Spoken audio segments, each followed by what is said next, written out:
Good morning, everyone. I hope your day has started off well. Happy Wednesday, halfway through the week. Whew, it's a little chilly today. Happy that my car was in the garage. Got to start it up nicely. I'm grateful for that. The theme that kind of popped up this week was a conversation that I had with one of my referring doctors who was wanting to send a patient who had a concussion. And she's been working with them in vision therapy and felt that at this point in their recovery, they would do well with the Pinnacle Multisensory Reset. We got the patient booked in for an assessment to see how things would go. And then she, shortly thereafter, contacted me saying, "Oh, we can't do it. Can I talk to you by phone?" In having the phone conversation, we then found out that even though family members that were supporting this person were on board and okay and let's go, the patient was not, for timing reasons and preparedness reasons, no, this was not a good time.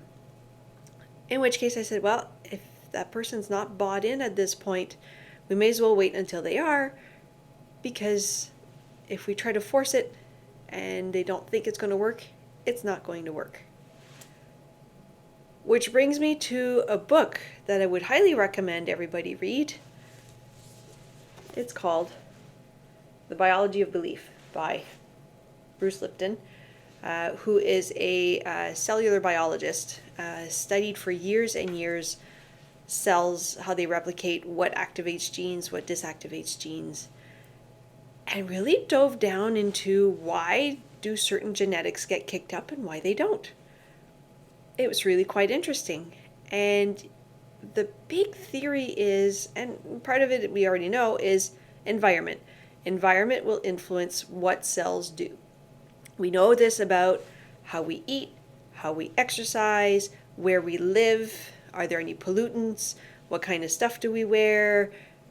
All those lovely things that are around will trigger or calm certain genetic expressions.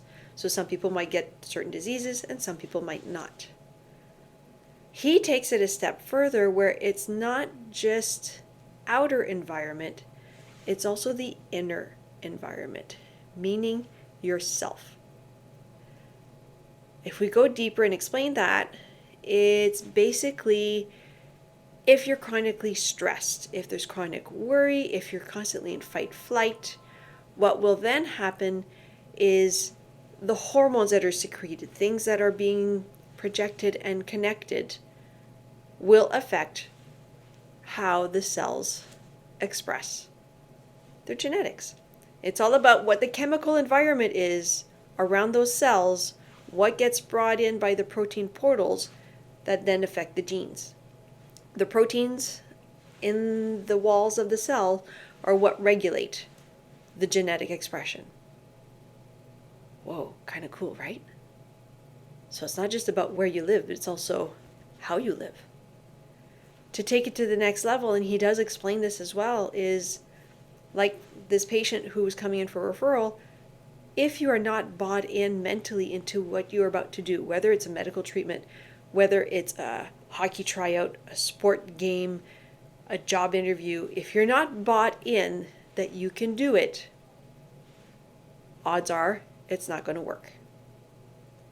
To go one step further, if you're seeking medical treatment in any way, shape, or form, whether it's a naturopath, family doctor, chiropractor, massage therapist, if the person providing the treatment doesn't buy into what they're doing, even though the patient is 100% in on it, it won't work.